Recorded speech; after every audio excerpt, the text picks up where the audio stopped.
G6 News Telangana.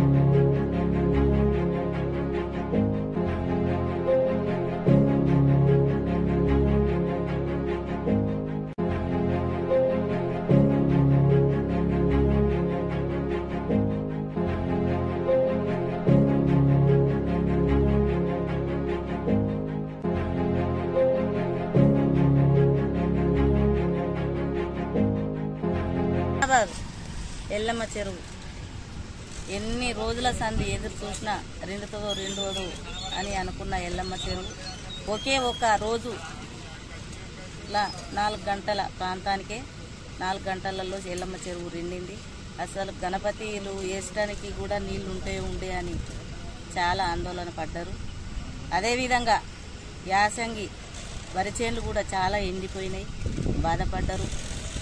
మళ్ళీ మన తెలంగాణ రాష్ట్రంలో అతి భారీ ఎల్లవ తల్లి ఎక్కడ ఏ రాష్ట్రంలో లేని ఎల్లవ తల్లి హుస్నాబాద్లో ఉన్నదని కొలువైన ఎల్లవ తల్లి, మొక్కితే వరమిచ్చే ఎల్లవ తల్లి మనకు ఆమెకు ఎక్కడ ఏ రాష్ట్రం నలుమూల రాష్ట్రాల నుంచే వచ్చి స్వచ్ఛంగా బోనాలు చేసి జాతరలు చేసి మంచిగా ఆమెకు అలకోలంగా కోలాటాలంగా పండాలు చేసుకొని ఆనందంగా పోతుర్రు.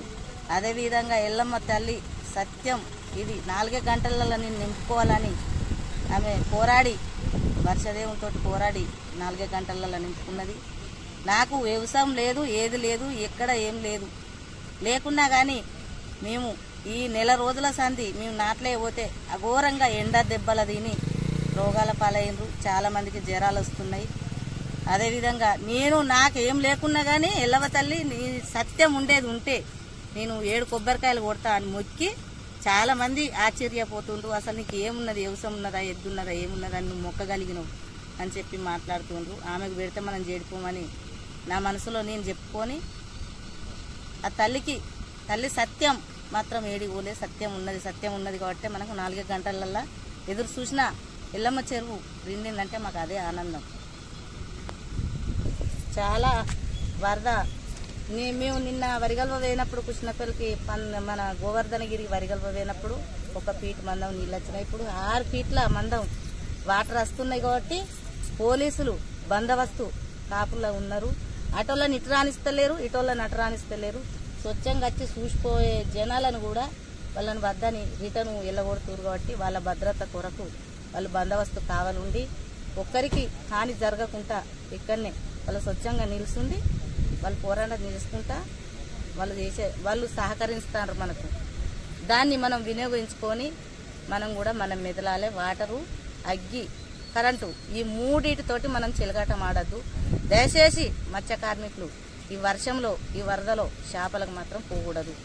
అది మన శరీరాన్ని మనం కాపాడుకోవాలి. మనకి దేవుడిచ్చిన శరీరాన్ని మనం కాపాడుకోక మనం ఏదో రకంగా ఆలోచించి మనం చేపలకే కానీ దేనికే కానీ మన ఉద్దేశంగా పోతే మాత్రం ఆమెకు భూదార అనగదొక్కుతుంది. కానీ మీరు అట్లాంటి అది చేయొద్దు అని చెప్పి నేను వేడుకుంటున్నాను.